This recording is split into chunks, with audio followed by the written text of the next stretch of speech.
Ahora sí. Doctor, Jesús Manuel. don Fidencio Aguilar Víquez, muchas gracias por estar con nosotros nuevamente en No, estas al contrario, muchas gracias reflexiones que ya se han hecho invitación. cotidianas. Pues a lo mejor no es la idea, pero es útil a veces, ¿no? Pues hace pensar, por ejemplo, ahorita no nos ponemos de acuerdo con el tema nunca, lo cual es una ventaja, creo, porque así todo es más fluido. Ahorita te acabo de decir algo, estas reflexiones que se han hecho cotidianas. Lo cotidiano, lo habitual, lo que siempre hacemos a veces acaba por confundirse con lo normal. Cuando las cosas suceden siempre, dices, pues siempre pasa, entonces es normal.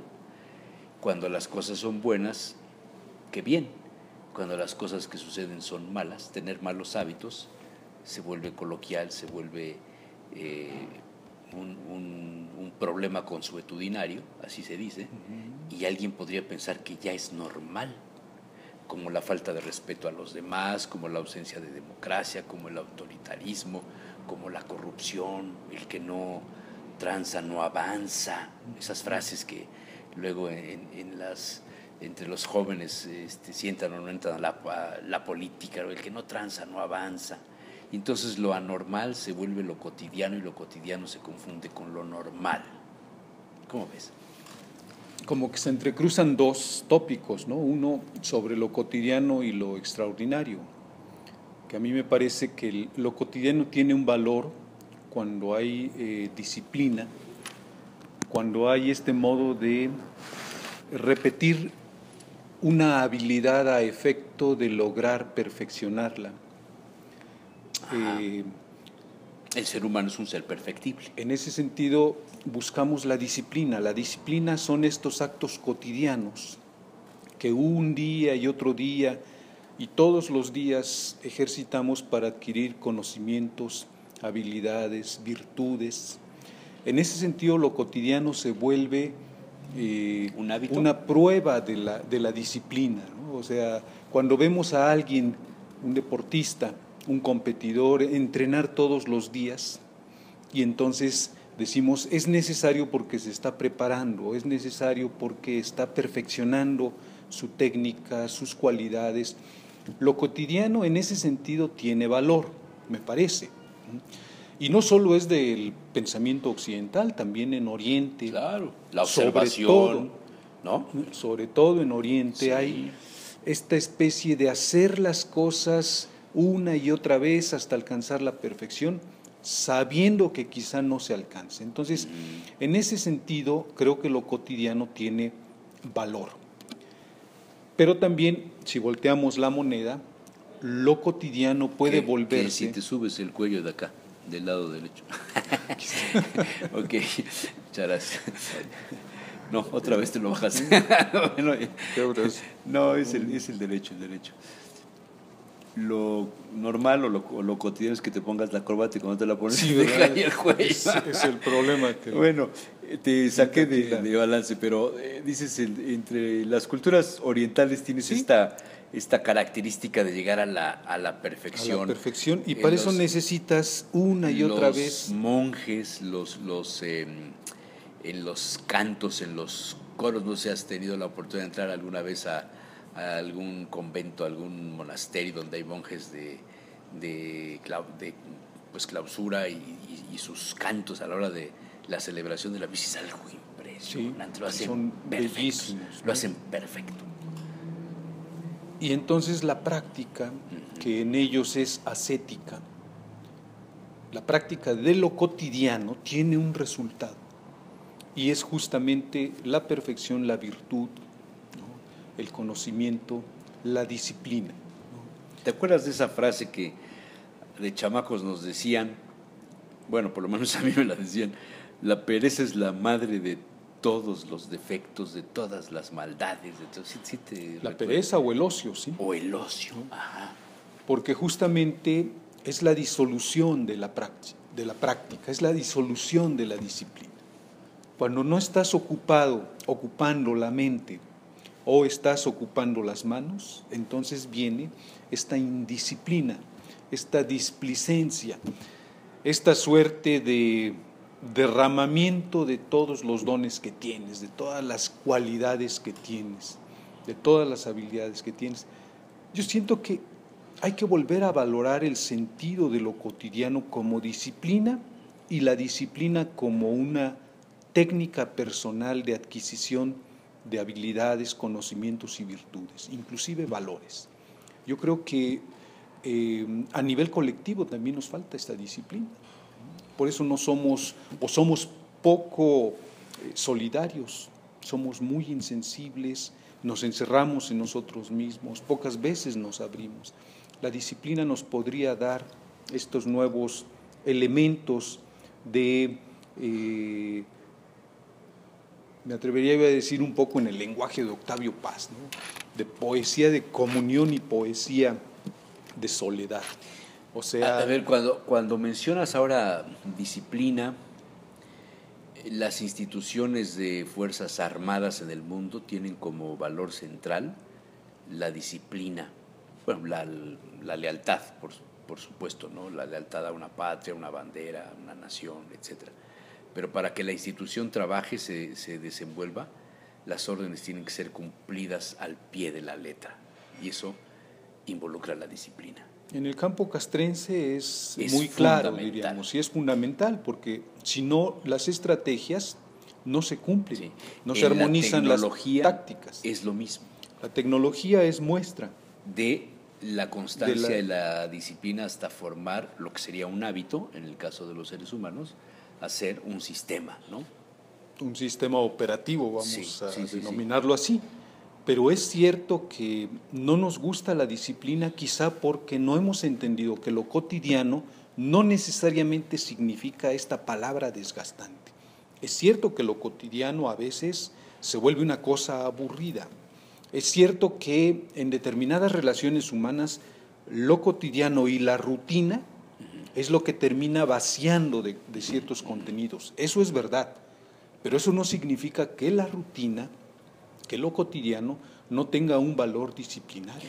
Oye, esto en cuanto a la disciplina de lo cotidiano hecho disciplina, la perfección. Pero cuando lo cotidiano es llamarle normal a lo que ha sido anormal. Es al otro tema que voy, porque te decía que había una temática, el valor de lo cotidiano, y el otro es lo que Lewis, ¿no? Clive Staples Lewis había denominado lo contrario, el gran divorcio, ¿no? Tiene una obrita que se llama así, y es el gran divorcio. Lo que Dios separó al inicio, o sea, el bien y el mal, que no lo junte el hombre. Es curiosa, diríamos, porque el texto de lo que se refiere al matrimonio, ¿no? Lo que Dios unió, que no lo separe el hombre. Pero aquí él maneja el matrimonio, o el divorcio, mejor dicho, entre el bien y el mal, la distinción entre lo bueno y lo malo, que no lo una el hombre. Es decir, si el criterio para distinguir cuándo algo es bueno o cuándo algo es malo, cuándo algo es justo o cuándo algo es injusto, cuándo algo es noble o cuándo es bajo, cuándo algo es verdadero o cuándo no lo es, ese criterio que está separado como criterio, hoy que no lo una el hombre, porque parece que la vorágine de las cosas, de lo cotidiano, van uniendo lo que antes estaba distinguido y hoy pareciera que es lo mismo, o que depende de quien lo juzga, o que depende de la circunstancia, o que depende, a final de cuentas, de la valoración que le da cada quien. Te decía yo la frase, el que no avanza no tranza, y te llevo al caso de sacar una licencia de conducir. No sé cuántos hayan hecho el examen para sacar una licencia. Yo creo que del 100% de los usuarios de autos que tienen licencia, que tenemos licencia, no sé, a lo mejor el 90% nunca hizo un examen. Yo hice examen. Yo no. Yo llegué, me hicieron la foto, me dijeron, vas, firma, tu huella, estás, vámonos. En mis épocas no había eso. Y después, cada vez que hago la renovación, pues ya nadie me pregunta nada, ya no me dice nada. Pero cuando estuve en Chihuahua no hice examen. Bueno, en Estados Unidos es imposible. En Europa es imposible. Tienes que hacer un examen técnico, un examen físico, un examen y de conocimientos del reglamento y de mecánica. Algunas nociones, cambiar una llanta, cambiar un foco del stop, del freno, de la luz, etc. Bueno, pero voy a esto. Cuando esto se hace normal, involucras que el individuo que conduce un vehículo no sabe manejar. Entonces produce accidentes, que si se pasa el alto, que si no respeta el amarillo, que si no rebasa por la izquierda, rebasa por la derecha, se estaciona en doble fila, se sube a la banqueta, toca el claxon, invade el paso de cebra, que se le llama, donde los peatones deben cruzar. Y los peatones tampoco saben que las esquinas son para cruzar y se quieren cruzar a la mitad de la calle. Las combis, bueno, antes las combis, los microbuses o los vehículos del transporte de pasajeros se paran donde sea, levantan pasaje donde sea, separados o no separados de la banqueta, en fin, todo este caos es normal. O sea, es lo que vivimos, lo cotidiano que un usuario del transporte vive todos los días.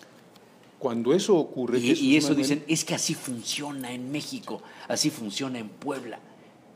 Y entonces yo quisiera llevar eso al escenario de que si esa frase, ¿quién fue? San Agustín, ¿no? Creo que fue San Agustín, quien no puede en lo poco, no puede en lo mucho. ¿Quién la dijo? No, el propio Jesús, ¿no? Cuando está hablando de los siervos. El que no puede hacer las cosas pequeñas no podrá hacer las cosas grandes. Yo me las sabía, el que no puede en lo poco, no puede en lo mucho. Si no podemos responsabilizarnos como ciudadanos de conducir, de cruzar una calle, etcétera, ¿cómo podemos hacer que los diputados se responsabilicen de legislar, los gobernantes de gobernar, los procuradores de justicia o los jueces de impartir la justicia, etcétera, ¿no? O sea, si no somos capaces de cumplir con algo legalmente para sacar una licencia o para movernos en la ciudad. Aunque yo creo que también, o sea, es como si un sacerdote pasara los exámenes de teología con una lana de por medio al sinodal. Bueno, sí me explicó, o un médico. Sí, yo coincido en que las normas, los reglamentos, las leyes, los códigos, hay que ejecutarlos y aplicarlos, y que si no se hace se generan muchos males, muchas tropelías. Pero también es cierto que hay que tener criterio para ver cuándo una ley es justa o injusta, porque yo creo que generalmente quienes ejercen el poder con mucha frecuencia buscan instrumentalizar la confección de leyes. Y me parece que en una sociedad abierta eso no es posible ni debería serlo. En una sociedad abierta siempre la discusión pública, los consensos, ¿no?, la escucha social, la opinión pública, etcétera, es relevante para la confección consensada de leyes, y que las leyes también sean leyes en principio justas, que busquen una bondad. Pero, en el caso por ejemplo, del reglamento que has mencionado, o sea, sería un caos si no hubiera un reglamento. Pero es que aunque haya reglamento, hay caos. ¿Por qué? Porque los legisladores, los que hacen las leyes, ¿cómo ganaron esa posición de ser legisladores? ¿Robaron urnas sus partidos, sus operadores? ¿Compraron el voto? O sea, llegaron ahí a través de trampas. Y si no pueden en lo poco, ¿cómo van a poder en lo mucho? Mira, sí me comprendes lo que quiero, a dónde Digamos quiero llegar.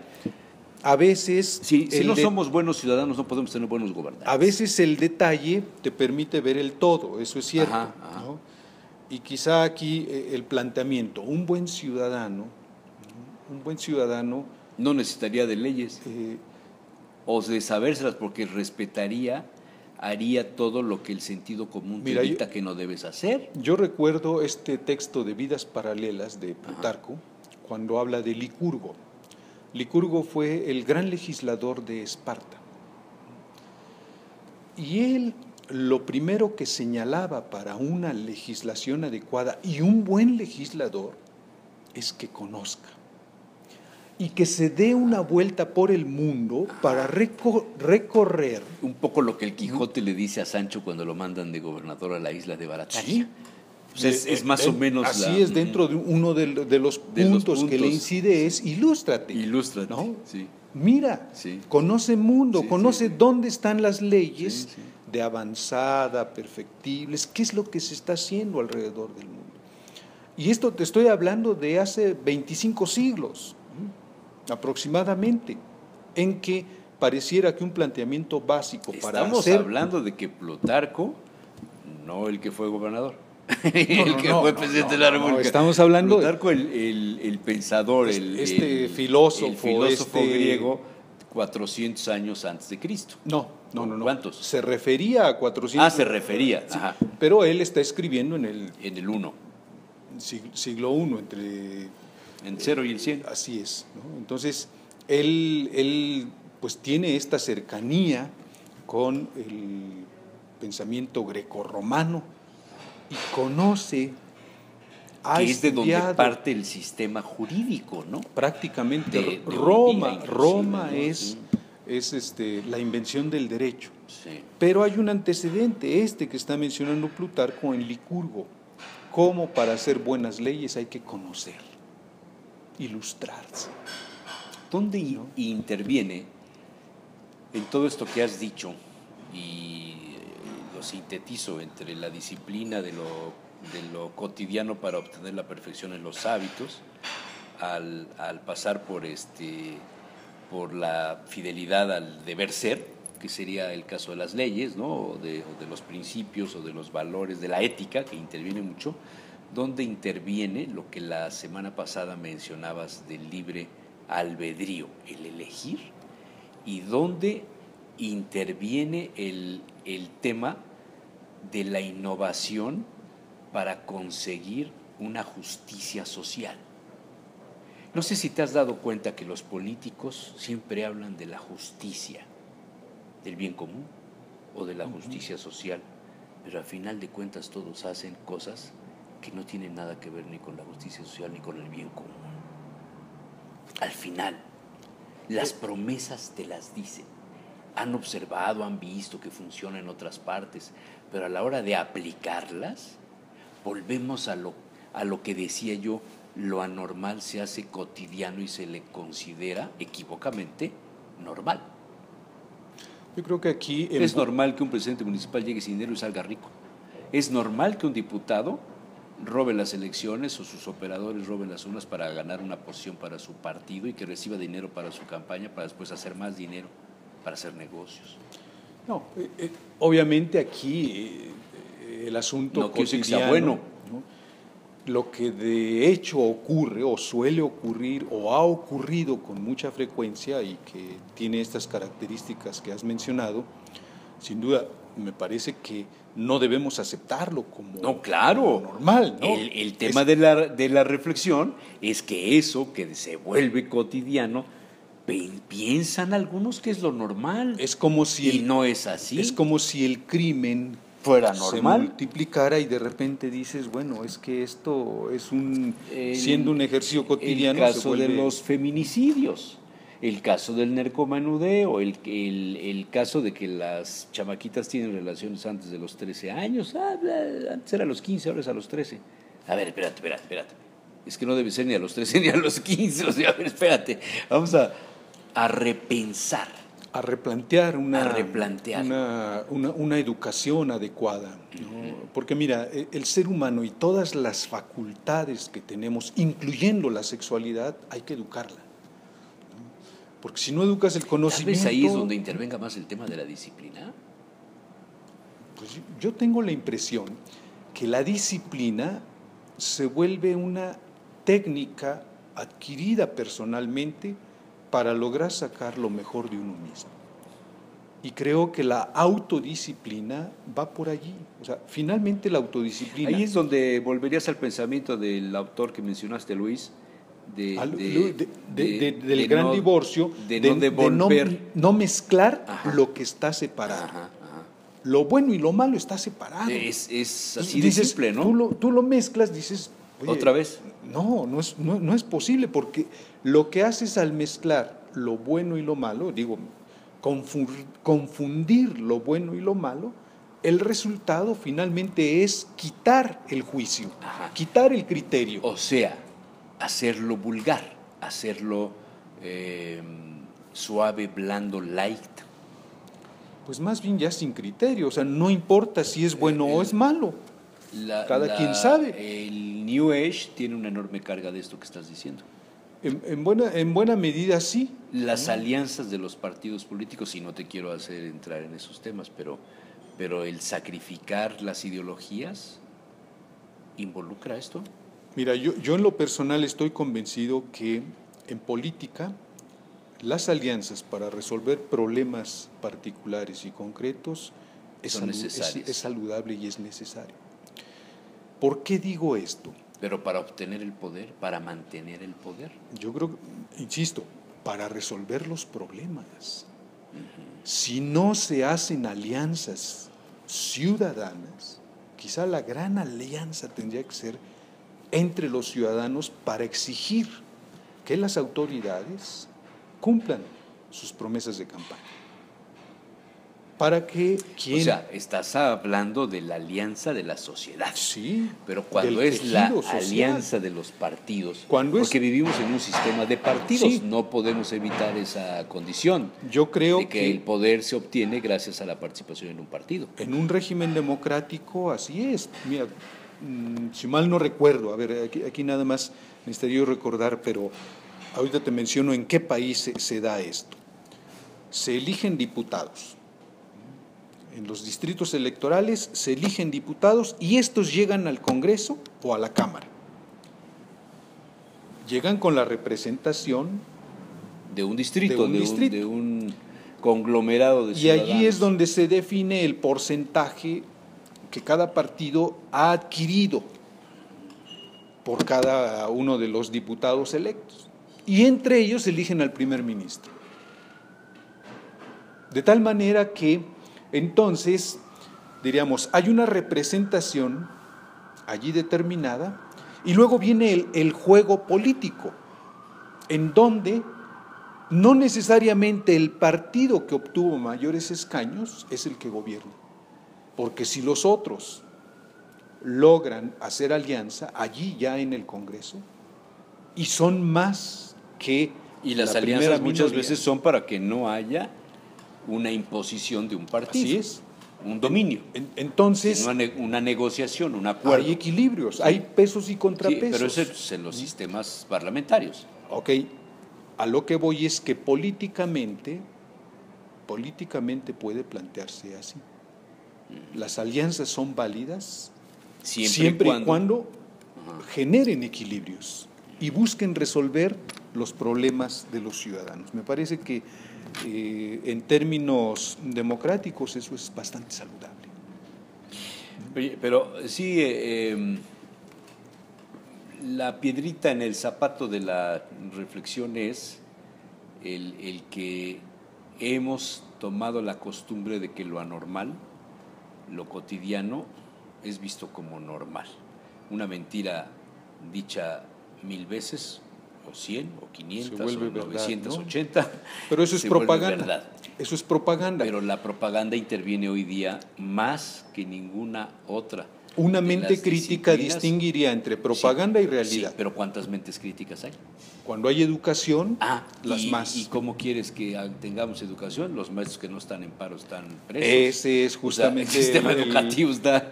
Por eso digo, problema, si no somos buenos ciudadanos, ¿cómo queremos buenos gobernantes?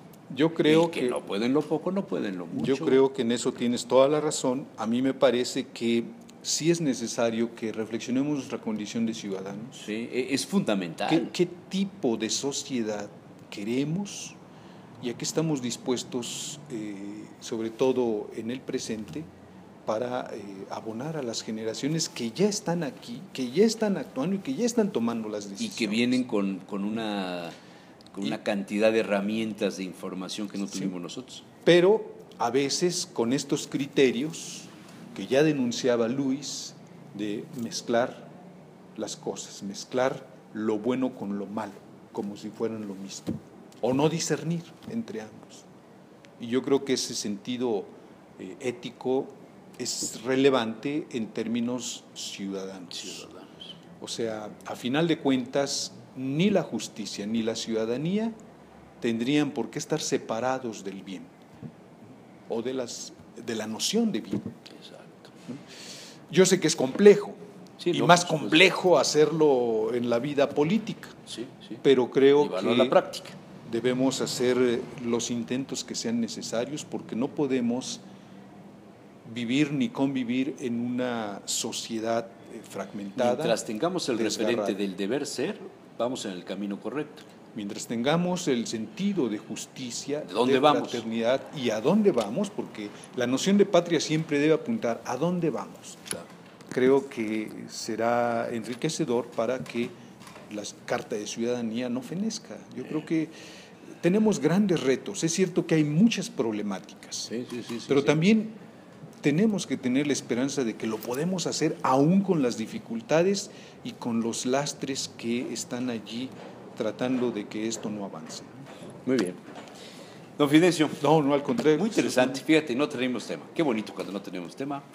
Saben las cosas. Bueno, así han pasado las anteriores ocasiones. Sí. Ya nos dirá el público si está favoreciéndonos o no. No, cómo no, sí hay muchas reproducciones, sí. Yo he recibido muy buenos comentarios en los medios, sobre todo académicos. Mira, uno de los personajes que ve mucho tus reflexiones, yo evidentemente no, es Manuel Díaz Cid, por ejemplo, que es un personaje interesante. Un saludo, ¿no? A don Manuel, ¿no? Que de veras es toda una eminencia. Así es. Y un gran maestro. Así es. Doctor, como siempre, un verdadero placer y un gusto. Igualmente, y muchas gracias. Aprender de ti. Muchas gracias, señor. Yo aprendo con las preguntas. Club de las Mutuas Alabanzas.